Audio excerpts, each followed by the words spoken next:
دیوبند میں ایک پروگرام تھا اور اس کی کچھ ویڈیوز شاید آپ حضرات نے دیکھے ہو. اس میں بھی میں نے آغاز یہیں سے کیا تھا کہ طبیعت خراب ہے، اور اتفاق یہ رہا کہ کئی دن کے بعد آج دارالعلوم ندوۃ العلماء میں حاضری ہوئی ہے اور ابھی مسئلہ وہیں اٹکا ہوا ہے. تو اس لیے میں بہت زیادہ لمبی گفتگو تو نہیں کروں گا، لیکن چند منٹ آپ حضرات سے گفتگو کرنے کے بعد پھر آپ کے کچھ سوالات ہوں گے تو وہ لوں گا انشاءاللہ. میں شکریہ ادا کرتا ہوں اس ادارے کے منتظمین کا، یہاں کے اساتذہ کا، کہ انہوں نے مجھے یاد کیا. میں رات آیا تھا دارالعلوم میں اور مقصد یہ تھا کہ حضرت مولانا عتیق صاحب سے مختصر ملاقات ہو. تو میں حضرت کے گھر گیا اور وہیں سے نکل گیا، لیکن کچھ لوگوں نے نکلتے ہوئے پکڑ لیا تھا. اور اس کے بعد چونکہ یہاں آنے کا مقصد ایک شادی میں شرکت ہے، تو وہاں پر حضرت مولانا مسعود صاحب اور دیگر حضرات سے ملاقات ہوئی اور مزید جکڑ لیے گئے. تو لیکن بہرحال آپ حضرات سے ملاقات مقصود تھی، مقدر تھی. تو یہ میری خوش نصیبی ہے کہ میں آج اس عظیم الشان ادارے میں موجود ہوں. میرا جو تعارف ہے وہ اس حوالے سے ہے کہ بھائی یہ رد الحاد کے میدان میں یہ شخص کچھ کام کر رہا ہے. سب سے پہلے میں آپ کو یہ بتانا چاہوں گا کہ الحاد ایک بیماری ضرور ہے، لیکن یہ ایسی بھی نہیں ہے کہ ہر ایک آدمی اسی کا علاج کرنے لگے. میں اس نظریے کو سخت ناپسند کرتا ہوں کہ اگر کوئی آدمی کسی کام میں لگا ہوا ہے تو وہ یہ سمجھے کہ اسی کا کام سب سے اہم ہے. یہ کام اہم ہے، لیکن جس طریقے سے دین کے دوسرے شعبے اہم ہیں اسی طریقے سے یہ بھی اہم ہے. یعنی یہ بھی اپنے اندر یہ چیز بھی اہمیت رکھتی ہے کہ ہمارے یہاں ہماری ملت میں ایسے فقہا تیار ہو کہ جو بہت سے مسائل میں دینی رہنمائی کرے. یہ چیز بھی اپنے اندر اہمیت رکھتی ہے کہ ہمارے درمیان محدثین ہوں، مفسرین ہوں، دعات ہوں، مبلغین ہوں، اور اسی طریقے سے جو اس وقت ماڈرن چیلنجز ہیں ان کا مقابلہ کرنے والے ہوں.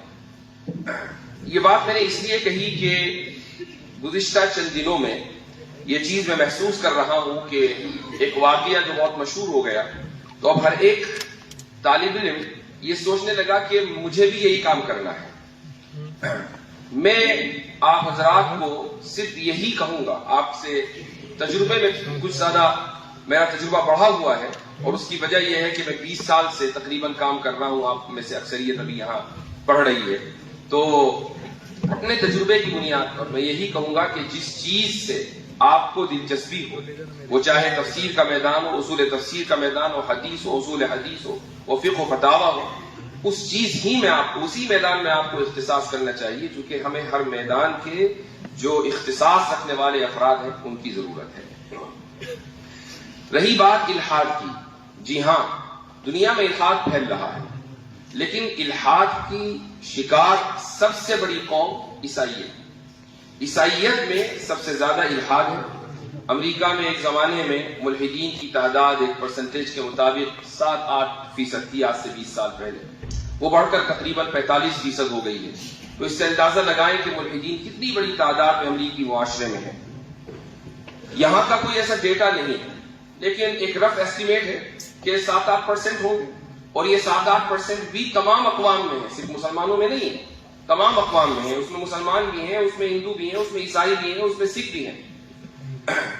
لیکن اگر میں یہ کہہ دوں کہ 1% بھی ان 7% میں 1% بھی اگر ملحدین مسلمانوں سے تعلق رکھتے ہیں کہ جنہوں نے اسلام چھوڑا ہے، تو اب یہ ضروری ہے کہ ایسے علماء تیار ہوں، چند ایسے علماء سامنے آئیں کہ جو اس میدان کی مہارت رکھتے ہوں اور اس میدان میں جو مسائل آتے ہیں ان کا حل کرنا وہ جانتے ہوں. الحاد کی عمارت 2 چیزوں کے اوپر ٹکی ہوئی ہے. پہلی چیز ہے لبرلزم اور دوسری چیز ہے سائنٹزم. بس میں اصولی گفتگو کروں گا تاکہ آپ کو ایک راستہ مل جائے. لبرلزم کی بنیاد 3 اصول ہیں. اس میں پہلا اصول ہے اصول مساوات. دوسرا اصول ہے اصول ضرر یا اصول مضرت، اور تیسرا اصول ہے پروگریسوزم۔ یہ تین اصول لبرلزم کی بنیاد ہے۔ اگر آپ کو کوئی شخص ایسا ملتا ہے کہ جو لبرلزم سے متاثر ہے تو وہ یقیناً اس بات کا قائل ہوگا کہ مرد اور عورت کے درمیان مکمل مساوات ہے، بلکہ مرد اور عورت کے درمیان ہی نہیں، چونکہ اس کے نزدیک جینڈر صرف دو نہیں ہے بلکہ کہیں زیادہ ہے۔ یہ جو آج کل آپ LGBT اور ٹرانسجینڈر یہ الفاظ سنتے ہیں، مجھے اس پر یاد آیا کہ ایک مرتبہ میں افتاء کی کلاس پڑھا رہا تھا، یہ غالباً بات ہوگی 2017-18 کی، تو جینڈر کا مسئلہ ڈسکس ہونے لگا، تو میں نے طلبہ سے کہا کہ بھائی ذرا چیک کرو کہ جینڈر کی تعداد کہاں تک پہنچی ہے۔ تو اس وقت چیٹ GPT وغیرہ تو نہیں آیا تھا، لیکن ویکیپیڈیا تھا، تو گوگل کیا گیا، ویکیپیڈیا پہ دیکھا گیا، ہم نے جینڈرز کاؤنٹ کیے تو اس وقت 109 یا 110 تھے۔ اب بظاہر تو مرد اور عورت دو جینڈر ہیں، اس میں سے 110 کیسے نکلے یہ تو وہی جانتے ہیں، لیکن اگر 2017 میں یا 18 میں 110 جینڈر تھے اور ہر مہینے کسی نہ کسی جینڈر کا اضافہ ہوتا ہے، چونکہ مینٹل لوگوں کی کمی تو ہے نہیں دنیا میں، تو اب آپ اندازہ لگا لیں کہ یہ تعداد کہاں تک پہنچ چکی ہوگی۔ تو جو حضرات مساوات کے قائل ہیں وہ ان تمام جینڈرز کے درمیان مساوات کے قائل ہیں۔ وہ یہ کہتے ہیں کہ جو حق مثلا L کا ہے وہی G کا ہے، وہی B کا ہے، وہی T کا ہے، اور یہ بہت لمبی لسٹ ہے، اسی لیے آگے لگا دیتے ہیں پلس، چونکہ کہاں تک چلیں گے، اب 200 لیٹرز کو کہیں گے نہیں۔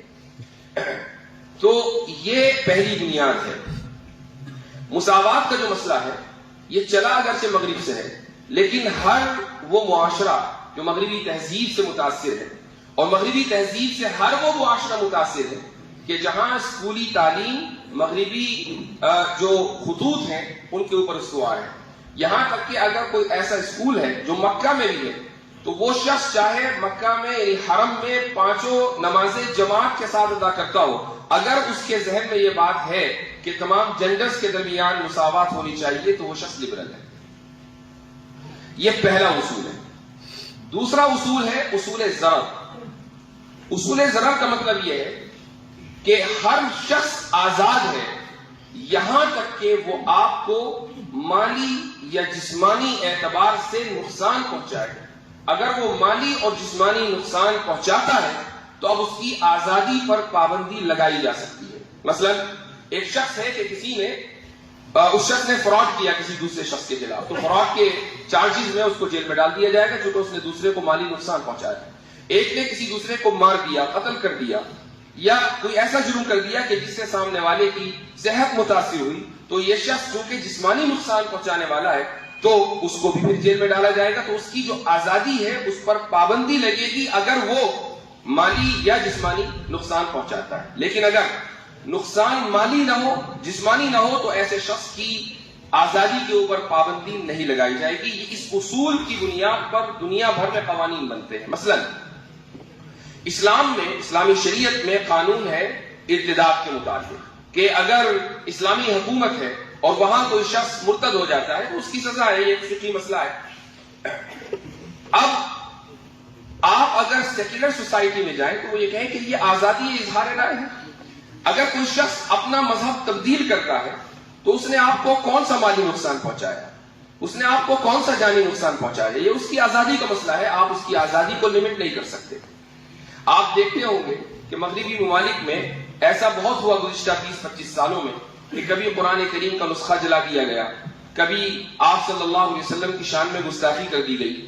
مجھے یاد ہے کہ 2008 میں امریکہ کے سابق صدر براک اوباما نے قاہرہ یونیورسٹی میں ایک تاریخی تقریر کی تھی، اور اس میں صدر نے اپنے ملک کے قوانین کا دفاع کیا تھا، چونکہ اس زمانے میں مسلم امت میں یہ چیز بہت ہی اس کا احساس بڑھتا چلا جا رہا تھا کہ بھئی ان ممالک میں آپ صلی اللہ علیہ وسلم کی شان میں گستاخی کیوں ہوتی ہے۔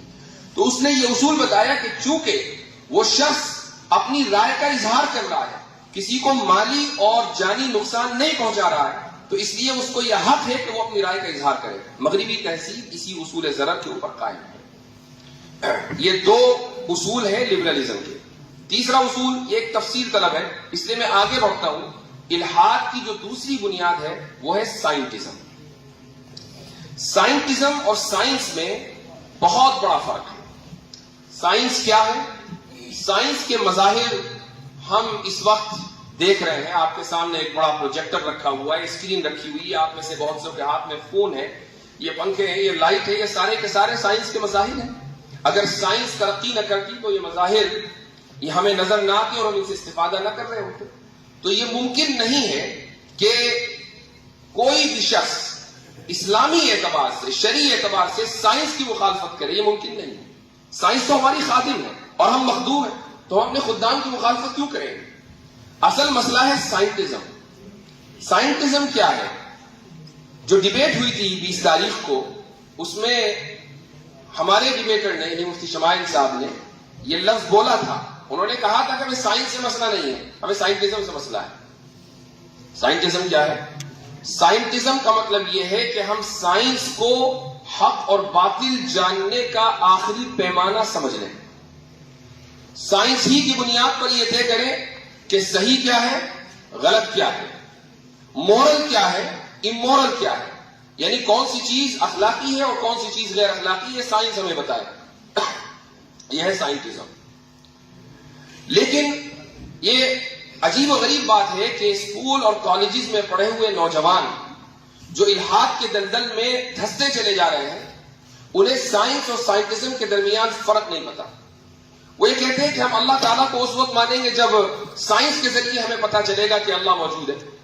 ہم خدا کے اوپر، جنت کے اوپر، جہنم پر، فرشتوں پر، ان سب چیزوں کے اوپر جو عالم غیب ہے اس پر ایمان اس وقت لائیں گے جب ہمیں یہ پتا چلے گا کہ سائنس نے اس کو کنفرم کر دیا ہے. اب سائنس کیسے کنفرم کرتی ہے؟ سائنس کا ایک میتھڈ ہے. اس میتھڈ کی بنیاد پر ہی آپ سائنٹیفک تھیوری پیش کرتے ہیں. وہ میتھڈ میں بتا دیتا ہوں. سب سے پہلی چیز آتی ہے آبزرویشن یعنی مشاہدہ. آپ نے سنا ہوگا یا پڑھا ہوگا کہ آئزک نیوٹن ایک مرتبہ کسی درخت کے نیچے بیٹھا تھا تو اس کے سر پر کیا گرا آ کے؟ سیب. اب ظاہر ہے کہ سیب ایسا تو نہیں ہے کہ آئزک نیوٹن کے سر پر دنیا میں پہلی مرتبہ گرا تھا، اس سے پہلے سیب گرا نہیں کرتے تھے بلکہ اڑا کرتے تھے. ایسا تو نہیں تھا. لیکن اس نے اس ایک فینامینا کو دیکھا اور سوچا کہ یہ سیب گرا ہے، کیوں گرا ہے. سوچا اس سے پہلے بھی لوگوں نے تھا اور لکھ بھی دیا تھا. استعمار کا مسئلہ یہ ہے کہ وہ ہر چیز چراتا ہے اور اس کے بعد پیٹنٹ کر لیتا ہے. یہ جو لا آف گریوٹی ہے، ایسا نہیں ہے کہ لوگوں کو پہلے سے پتا نہیں تھا. قانون ثقل پہلے سے بھی لوگوں کو پتا تھا. مسلم سائنسداں اس پر بات کر چکے تھے، فلاسفرز اس پر بات کر چکے تھے. لیکن مغرب نے اپنے دور میں، جس وقت جو استعمار کا دور تھا، انہوں نے ہر چیز کو، ہر قانون کو پیٹنٹ کر لیا. اب لا آف گریوٹی بھائی نیوٹن نے، جتنے بھی قوانین ہیں نیوٹن نے. تو نیوٹن نے سب سے پہلے ایک چیز کا مشاہدہ کیا. مشاہدہ کرنے کے بعد اس نے ایک مفروضہ تیار کیا. اس کو بولتے ہیں ہائپوتھیسس. اس ہائپوتھیسس کے بعد اس نے ڈیٹا اکٹھا کیا. ڈیٹا کس طریقے سے اکٹھا کیا ہوگا؟ مثلا کبھی سیب گرایا، پھر پنکھ گرایا، پھر کاغذ گرایا، پھر کوئی اور چیز گرائی. یعنی الگ الگ وزن کی چیزیں گرائی اور دیکھا کہ یہ کتنی دیر میں اوپر سے نیچے آتی ہے. یہ ہے ڈیٹا کلیکشن. ڈیٹا کلیکشن کے بعد اس نے ڈیٹا کو اینالائز کیا. ڈیٹا اینالائز کرنے کے بعد اس نے نتیجہ نکالا. اس نتیجے کو ہم سائنٹیفک تھیوری بولتے ہیں. تو اب دیکھیں سائنس کس طریقے سے کام کرتی ہے. مشاہدہ ہے، اس کے بعد ہائپوتھیسس ہے، اس کے بعد ڈیٹا کلیکشن ہے، اس کے بعد ڈیٹا انالیسس ہے. ڈیٹا انالیسس کے بعد پھر آتا ہے سائنٹیفک تھیوری. تو اگر کوئی سائنٹیفک تھیوری ہے تو وہ اسی وقت تھیوری بنے گی جب اس پورے پروسیس سے وہ گزر کر جائے. اب ہوتا یہ ہے کہ اسکولوں اور کالجز میں سائنس کے نام پر بہت سے مفروضوں کو تھیوری کہہ کر پڑھایا جاتا ہے. مثال کے طور پر آپ نے سنا ہوگا ملٹی ورس تھیوری. یہ ملٹی ورس تھیوری کیا ہے؟ ملٹی ورس کا مطلب یہ ہے کہ یہ جو یونیورس ہے اس کے علاوہ اور بھی یونیورس ہے. یہ یونیورس اس یونیورس سے نکلا ہے، وہ اس یونیورس سے نکلا ہے، وہ اس یونیورس سے نکلا ہے. یعنی تسلسل. ٹھیک ہے، تسلسل یعنی انفینٹ ریگریس. یہ لفظ آپ نے بار بار سنا. اب آپ ملٹی ورس تھیوری والوں سے پوچھیں کہ بھئی یہ تھیوری کیسے بنی؟ چونکہ تھیوری بننے کے لیے آبزرویشن ضروری ہے. آپ نے تو اس یونیورس کا مشاہدہ نہیں کیا. چاہیے جائے کہ آپ اس یونیورس کا مشاہدہ کریں کہ جس سے یہ یونیورس نکل کر آیا ہے. پھر اس یونیورس کا مشاہدہ کرنے کے بعد آپ کے پاس ڈیٹا بھی ہونا چاہیے، ڈیٹا انالیسس بھی ہونا چاہیے. آپ کے پاس تو کچھ بھی نہیں ہے. اس بنیاد پر آپ نے ملٹیورس کو تھیوری کیسے کہا؟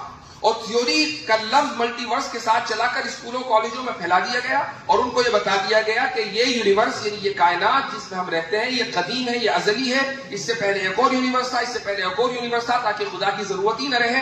اور وہ بچہ کہ جو سائنس کی کتاب قرآن یا بائبل سمجھ کر پڑھتا ہے وہ یہ سمجھتا ہے کہ بھئی میرا ٹیچر جو بتا رہا ہے یہ کتاب میں جو لکھا ہوا ہے یہ حرف آخر ہے، لہٰذا خدا موجود نہیں ہے. یہ الحاد کی بنیاد ہے. تو سائنس کے نام پر بہت سی مرتبہ فراڈ کیا جاتا ہے. سائنٹزم یعنی سائنس کو حق اور باطل کے جانچنے کا معیار بنا لینا، یہ سائنٹزم ہے. لیکن آپ کسی بھی سائنسداں سے، وہ چاہے آئنسٹائن ہی کیوں نہ ہو، وہ ناسا میں کام کیوں نہ کر رہا ہو،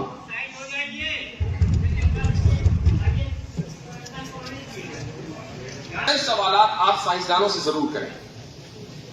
ان میں پہلا سوال، اور میں گارنٹی سے کہہ رہا ہوں کہ دنیا کا کوئی بھی سائنٹسٹ سائنس کی بنیاد پر ان سوالوں کا جواب نہیں دے سکتا. آپ اس کو لکھ لیجئے. سب سے پہلا جو سوال ہے، اور یہ میں ایک اہم سوال آپ کو دے رہا ہوں اس لیے توجہ ادھر رکھیں. پہلا سوال یہ ہے کہ سائنس حق اور باطل کے پہچاننے کا معیار ہے، اس کی سائنسی دلیل کیا ہے؟ آپ یہ سوال کسی سائنسداں سے کریں، صبح قیامت تک سائنس کی بنیاد پر وہ جواب نہیں دے پائے گا. چونکہ یہ جو سوال ہے یہ علمیات سے متعلق ہے. علمیات کو انگریزی میں کہتے ہیں ایپسٹیمولوجی، اس کو عربی میں کہتے ہیں اسباب المعرفہ. تو یہ سوال آپ کو ایپسٹیمولوجسٹ بتائے گا کہ سائنس کسی علم کا پیمانہ ہے یا نہیں ہے. اب اگر آپ سائنس سے یہ سوال کریں تو سائنس کے پاس اس کا جواب ہی نہیں ہے. یہ پہلا سوال ہے. آپ اگر اس کو لکھ لیں اور کسی بھی سائنٹسٹ سے یا کوئی بھی شخص جو سائنٹسٹک مائنڈ رکھتا ہو اس سے پوچھئے، صبح قیامت تک وہ اس کا جواب نہیں دے سکتا. یہ چیلنج ہے. دوسرا سوال یہ ہے کہ کاز کیا ہے. آپ نے کاز اینڈ ایفیکٹ بھی اس ڈیبیٹ کے اندر سنا ہوگا.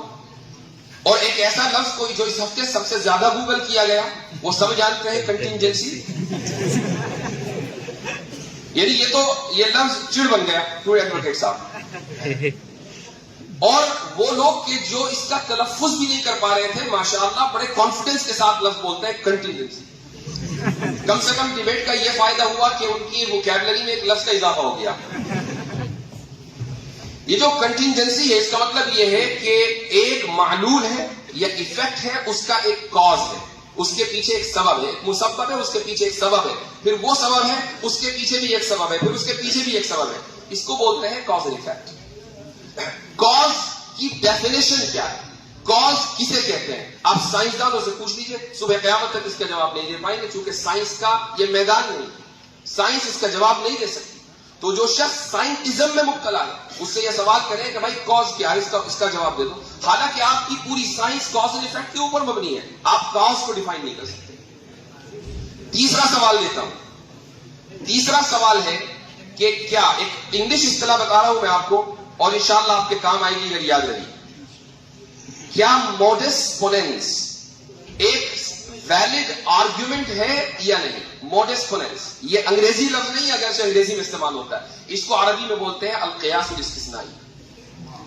قیاس استثنائی قرآن میں بھی آیا ہے، لو کان فیہما آلہۃ الا اللہ لفسدتا، کہ اگر آسمان و زمینوں میں ایک سے زائد معبود ہوتے، ایک سے زائد خدا ہوتے تو یہ پورا نظام تباہ ہو چکا ہوتا، پورا نظام بیکار ہو چکا ہوتا. لیکن بیکار نہیں ہوا، تباہ نہیں ہوا، ثابت ہوا کہ ایک سے زائد خدا نہیں ہے. یہ استدلال قرآن کا ہے، اس کو قیاس استثنائی کہا جاتا ہے. اسی کو انگریزی میں موڈس پوننس کہتے ہیں. اب قیاس استثنائی حجت ہے یا نہیں ہے، سائنس سے پوچھے، سائنس کے پاس کوئی جواب نہیں ہے. لیکن اگر آپ سڑک پہ چلتے ہوئے کسی شخص سے بھی کہ جس نے زندگی میں کبھی سائنس نہ پڑھی ہو، فلسفہ نہ پڑھا ہو، علم کلام نہ پڑھا ہو، کوئی کتاب نہ پڑھی ہو، وہ مدرسے نہ گیا ہو، اسکول نہ گیا ہو، اس سے پوچھے کہ بھائی میں اگر اس طرح سے آرگیومنٹ کروں کہ اگر بہت سارے خدا ہوتے اور ہر ایک اپنا نظام چلا رہا ہوتا تو کیا یہ نظام دنیا کا باقی رہتا؟ تو وہ کہے گا ہرگز نہ رہتا. یہ استدلال ہر ایک کو سمجھ میں آتا ہے. قرآن کے استدلال کی خاصیت یہ ہے کہ ہر چلتے پھرتے شخص کو وہ سمجھ میں آئے گا، چاہے اس کا کوئی تعلیمی بیک گراؤنڈ ہو یا وہ بڑے سے بڑا سائنسداں ہو. سائنس کے پاس اس کا کوئی جواب نہیں ہے.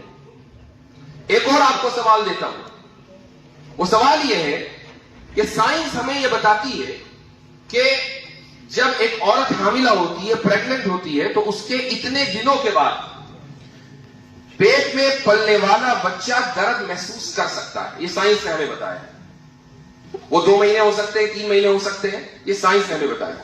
لیکن یہاں سوال یہ ہے سائنس سے کہ کیا جب بچہ درد محسوس کرنے لگے اس وقت ابورشن کرنا اخلاقی عمل ہے یا غیر اخلاقی؟ بچہ جس وقت درد محسوس کرنے لگے، سائنس نے ہمیں بتا دیا. اب یہ بتائیے کہ ابورشن کرنا اخلاقی عمل ہے یا غیر اخلاقی عمل ہے؟ سائنس تمہیں قیامت تک اس کا جواب نہیں دے سکتی، کیونکہ سائنس اخلاقیات کے لیے نہیں ہے. جبکہ اخلاقیات کا سوال ہر انسان کا سوال ہے. ہر انسان چاہتا ہے یہ جانے کہ کیا چیز مورل ہے اور کیا چیز امورل ہے. میں اپنے آپ کو اچھا کیسے بناؤں، ہر انسان جاننا چاہتا ہے. سائنس کے پاس اس کا کوئی جواب نہیں. تو جو لوگ سائنٹزم میں مبتلا ہیں ان سے آپ یہ چند سوال کر لیجئے، بغلے جھاڑنے لگے. تو سائنٹزم سے ہمیں کوئی لینا دینا نہیں. ہاں، سائنس ہماری خادم ہے اور ہم مخدوم ہیں، تو ہم اپنے خدام کو کیسے ریجیکٹ کر سکتے ہیں؟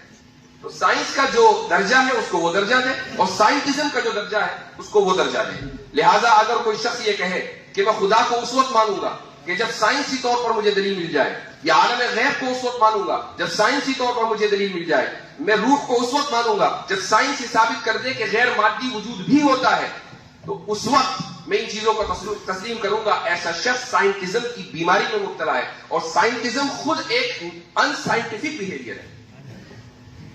تو الحاد کی یہ 2 بنیادیں ہیں، لبرلزم اور سائنٹزم. آپ حضرات اگر اس میدان میں کام کرنا چاہتے ہیں، اور جیسے میں نے شروع میں ایک بات کہی کہ ہر ایک کو کام کرنے کی ضرورت بھی نہیں ہے، لیکن ہر ایک کو ایک کام کرنے کی ضرورت ہے، اور وہ یہ ہے کہ اسلام کی عقلی تفہیم اور تشریح کیسے ہو. اس کی ضرورت صرف ملحدین کو یا مرتدین کو نہیں ہے، اس کی ضرورت مسلمان کو بھی ہے. آپ کسی بھی معاشرے میں چلے جائیں، جب آپ اپنے علاقوں میں جائیں گے، مسجدوں میں آپ کا خطاب ہوگا، عوامی اجتماعات میں آپ کا خطاب ہوگا، تو لوگ آپ سے سوال کریں گے کہ بھئی یہ مسئلہ تو ٹھیک ہے لیکن کیوں؟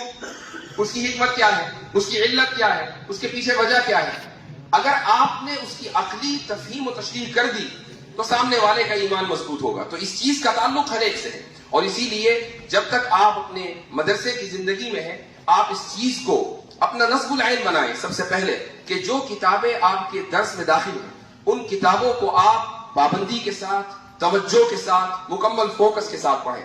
اس کی وجہ یہ ہے کہ اگر آپ کے ذہن میں یہ بات ہے کہ بھائی اس ادارے سے نکل کر ایک شخص نے عالمی سطح پر 2 دن میں شہرت حاصل کی ہے، تو ٹھیک ہے، اللہ تعالیٰ کا فضل ہے، لیکن اس کے پیچھے اس شخص کی کچھ محنت بھی تو ہوگی. ایسا تو نہیں ہے کہ وہ صبح کو اٹھا اور وہی آئی اور ایک دم وہ ڈیبیٹ میں چلا گیا. ایسا تو نہیں ہوا. اس نے پڑھا ہے، محنت سے پڑھا ہے، تبھی وہ اس لائق ہوا ہے کہ وہ وہاں گیا اور اس نے ایک ایسے شخص کو چیلنج کیا کہ جس کی محنت ہے 70 سال کی، جس کی شہرت ہے 70 سال کی، اور یہ اللہ تعالیٰ کا فضل تھا کہ 70 سال کی شہرت مغلوب ہو گئی، اور ایک ایسا شخص کہ جس کی کوئی شہرت نہیں تھی وہ غالب آیا اور 2 گھنٹے کے اندر پورا کھیل ہو گیا. تو اس کے پیچھے محنت ہے.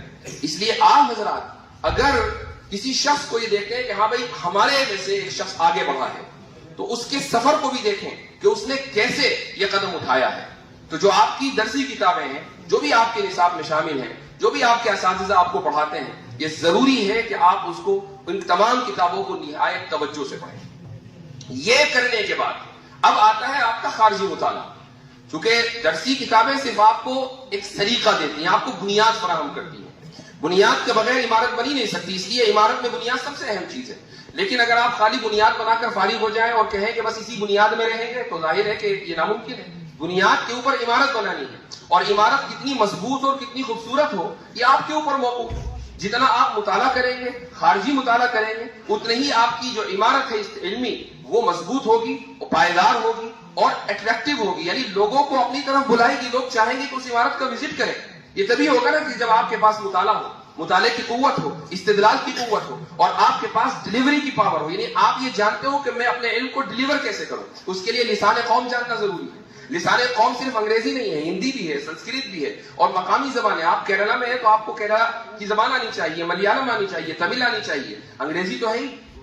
تو یہ جو تمام زبانیں ہیں اس میں ہم علماء تھوڑا سا پیچھے رہے ہیں تاریخی اعتبار سے. انگریزی کے اوپر تو توجہ ماشاءاللہ ایک عرصے سے ہے، لیکن جو مقامی زبانیں ہیں اس پر زیادہ توجہ نہیں ہے، اس پر بھی توجہ دینے کی ضرورت ہے. اب خارجی مطالعہ کیسے کریں؟ خارجی مطالعہ کا آپ مجھ سے پوچھیں کیونکہ آپ مجھے سن رہے ہیں، تو ظاہر ہے کہ آپ یہ چاہیں گے کہ بھئی میں نے یہ سفر کیسے کیا. ابھی رات ایک سوال آیا، ایک صاحب نے مجھ سے سوال کیا کہ آپ اس میدان میں کیسے آئے، کیوں آپ نے اس میدان کا انتخاب کیا. تو میں نے ان کو جواب دیا کہ میں امریکہ میں ایک دن درس دے رہا تھا عقیدے کا اور کتاب تھی شرح عقائد. یہ کتاب کا نام اس لیے بار بار لیتا ہوں، اب یہ کتاب غالباً ایسا ہوگا کہ میرا نام اور کتاب کا نام لازم ملزوم ہو جائیں گے، مجھے اس سے ڈر لگتا ہے. تو یہ میں کتاب پہلی مرتبہ پڑھا رہا تھا، تو کچھ طلبہ نے جو ہائی اسکول انٹر کر چکے تھے، امریکہ کی بات ہے، انہوں نے مجھ سے کچھ سوالات کیے. یہ سوالات کتاب میں موجود ہوں گے لیکن میں سمجھ نہیں پایا، اور مجھے بڑی یعنی ذہنی ٹینشن ہوئی کہ بھائی بچے سوال کر رہے ہیں اور میرے پاس جواب نہیں ہے اور کتاب میں بھی نہیں ہے جو مجھے نظر نہیں آ رہا ہے. تو کیا واقعی یہ آؤٹ ڈیٹڈ ہے؟ کیا ان کتابوں کو نہیں پڑھانا چاہیے؟ میں نے کتاب اسی دن بند کر دی. میں نے کہا بھائی پہلے مطالعہ کریں گے اس کے بعد پڑھائیں گے. میں گھر گیا، گھر میں لائبریری تھی، وہاں حضرت نانوتوی رحمہ اللہ کی کتاب اتفاق سے مجھے حاصل ہو گئی. یہ کتاب تھی انتصار الاسلام، چھوٹا سا کتاب ہے، اس میں 9 سوالوں کے حضرت نانوتوی رحمہ اللہ نے جوابات دیے ہیں. یہ سوالات پنڈت دیانت سرسوتی کی طرف سے کیے گئے تھے. 10 سوالات کیے گئے تھے، ایک سوال کا جواب حضرت نے پوری کتاب لکھ کر دیا جس کا نام ہے قبلہ نما، اور 9 سوالوں کا جواب اس کتاب میں ہے انتصار الاسلام. تو وہ کتاب ملی اور اس میں 2-3 سوال وہ تھے جو طلبہ نے پوچھے تھے. تو مجھے خوشگوار حیرت ہوئی اور میں نے پوری کتاب پڑھ لی، مختصر سی تھی، اور اگلے دن میں وہ کتاب درسگاہ میں لے گیا اور میں نے کہا کہ چلو پہلے اس کتاب کو پڑھیں گے. تو پہلے وہ کتاب طلبہ کو پڑھائی اور اس کے بعد پھر نصاب مکمل کرایا. لیکن وہاں سے میرے مطالعے کا سفر شروع ہوا اور اس میں سب سے پہلے انتصار الاسلام آئی، اس کے بعد حجت الاسلام جو حضرت نانوتوی کی ہے. پھر یہ 2 کتابیں پڑھی تو ہمت ہوئی کہ حضرت نانوتوی کی دوسری کتابیں بھی پڑھی جائے، کیونکہ حضرت کے یہاں اردو میں بھی تھوڑا تاکید ہے، اس زمانے کی وہ زبان ہے، تو اس لیے اس کو سمجھنا آسان نہیں ہے. یہی وجہ ہے کہ بہت سی کتابوں کی کچھ علماء نے تصحیح بھی کی ہے. تو تیسری کتاب جس کو قبلہ نما کہا جاتا ہے، اس کے بھی 2 حصے ہیں. ایک حصہ ہے عوام کے لیے، اب عوام میں ہم شامل ہیں، وہ اس زمانے کے عوام تھے، ابھی ہم عوام ہیں. اور جو دوسرا حصہ ہے جو مفصل ہے وہ ہے علماء کے لیے. تو عوامی جو حصہ تھا وہی میرے لیے بہت مشکل تھا، بڑی مشکل سے سمجھ میں آیا، وہ تقریباً 100 صفحے ہیں. اس کے بعد کا جو حصہ ہے وہ میں نے سر کے اوپر سے گزر کیا، میں نے کتاب بند کر دی کہ اس کو پڑھنے کی ضرورت بھی نہیں ہے. یہ 3 کتابیں یہاں سے سفر کا آغاز ہوا، اور اس کے بعد حجت اللہ البالغہ جو غالباً آپ کے یہاں نصاب میں بھی داخل ہے. اسی طریقے سے عبقات کے کچھ حصے، حضرت تھانوی رحمہ اللہ کی کچھ کتابیں جن میں سر فہرست الانتباہات المفیدہ، اسی طریقے سے اشرف الجواب. یہ وہ کتابیں ہیں کہ جو بنیاد بنی میرے اس سفر کی. لیکن جب ہمیں سوالات آنے شروع ہوئے، کچھ سوالات تھے لبرلزم سے متعلق، کچھ سوالات تھے سائنٹزم سے متعلق، کچھ سوالات تھے فیمنزم سے متعلق، کچھ سوالات تھے ڈارونزم سے متعلق، تو مجھے مطالعہ کرنا پڑا ان علوم کا. اور میں نے یہ بھی آپ کو بتا دوں کہ میں زندگی میں ایک دن اسکول نہیں گیا. ایک دن میری تعلیم شروع سے لے کر آخر تک مدرسے میں ہے، اور اس کے بعد پھر میں یونیورسٹی گیا، پی ایچ ڈی میں نے وہاں کی، وہ بھی اسلامک اسٹڈیز میں. تو میں نے اسکول میں کبھی سائنس نہیں پڑھی ہے، کبھی بایولوجی نہیں پڑھی ہے، کیمسٹری نہیں پڑھی ہے، میں نے فزکس نہیں پڑھی ہے، اسکول میں کچھ نہیں پڑھا. لیکن میں یہ نہیں کہہ سکتا ہوں کہ ان میں سے کسی بھی سائنس کو میں کچھ نہیں، بالکل نہیں جانتا ہوں. تھوڑا بہت اتنا جانتا ہوں کہ کام چلا لیتا ہوں. یہ کیسے ہوا؟ یہ اس طرح ہوا کہ جب سوالات آنے لگے تو ایک انسان کی فطرت ہوتی ہے کہ بھئی جاننا چاہیے کیا ہے. تو ریسرچ پیپرز، ان موضوعات پہ جو ریسرچ پیپرز لکھے ہوئے ہیں ان کو پڑھنا شروع کیا، سمجھ میں نہیں آیا. تو پھر میں نے ایک ویب سائٹ کھولی، اس کا نام ہے خان اکیڈمی. ٹھیک ہے، اب آپ دیکھیں خان اکیڈمی بچوں کے لیے ہے کہ ان کے ٹیوشن کے لیے، کہ اگر اسکول میں کلاس میں ٹیچر نے کچھ سمجھایا نہیں سمجھ میں آیا، خان اکیڈمی میں جاؤ، ویڈیو دیکھو اور آپ کو وہ سمجھ میں آ جائے گا. اس کی کچھ ویڈیوز میں نے فزکس کی دیکھی، کچھ ویڈیوز کیمسٹری کی دیکھی، اور اس طرح کانسیپٹ سمجھ میں آنے لگے. یوں جا کر کاسمولوجی کا اور اسی طریقے سے ڈارونزم کا مطالعہ ہوا. اور پھر جب یہ مطالعہ ہو گیا تو پھر کورس پڑھایا. چونکہ میرا ایک طریقہ یہ ہے کہ اگر مجھے کتاب پڑھنی ہوتی ہے تو میں پڑھا دیتا ہوں، چونکہ کتاب کو پڑھنے کا سب سے بہتر طریقہ یہ ہے کہ اس کو پڑھا دیا جائے اور وہ پھر ذہن میں بھی رہتی ہے. تو جب ڈارونزم کو میں نے پڑھنا شروع کیا اور ایک بہت بھی حصہ پڑھ لیا تو ذہن میں آیا کہ اس کو پڑھا دیا جائے. تو اپنے طلباء کو پڑھایا، پھر ایک کورس مرتب کیا، اسی کورس کو مفتی شمائل نے پڑھا. 2 سال کا وہ کورس تھا تحافظ الملاحدہ کے نام سے، تحافظ الفلاسفہ کے وزن پر. یہ کورس 2-2.5 سال چلا، الحمدللہ مرتب ہو چکا ہے. 9 اپریل کو 6 جلدوں میں اس موضوع کے اوپر کتاب آ جائے گی. 6 جلدوں میں ہے انشاءاللہ، آپ تک پہنچ جائے گی رد الحاد کے اوپر. یہ ایک انشاءاللہ ایک کامیاب کوشش ہوگی باذن اللہ تعالی. تو آپ حضرات کے سامنے صرف یہ بتلانا مقصود ہے کہ جس میدان کو بھی آپ منتخب کریں اس میدان میں آپ کو اختصاص حاصل ہونا چاہیے. اس میدان میں اگر آپ کو چلنا ہے اور سامنے والے کے سفر کو ذہن میں رکھنا ہے تو میں نے اپنے سفر کا کچھ حصہ آپ کے سامنے رکھا ہے، اس کو بھی آپ سامنے رکھ سکتے ہیں. اور آپ کے بہرحال یہاں پر اساتذہ موجود ہیں آپ کی رہنمائی کرنے کے لیے، ان سے بہتر کوئی رہنما اس میدان میں تو کم سے کم نہیں ہو سکتا. انہی باتوں پر میں آج کی گفتگو کا اختتام کرتا ہوں. بہت خوشی ہوئی آپ حضرات کے درمیان آ کر اور اس عظیم الشان تاریخی ادارے میں آ کر. جزاکم اللہ خیر الجزاء وآخر دعوانا الحمد للہ رب العالمین.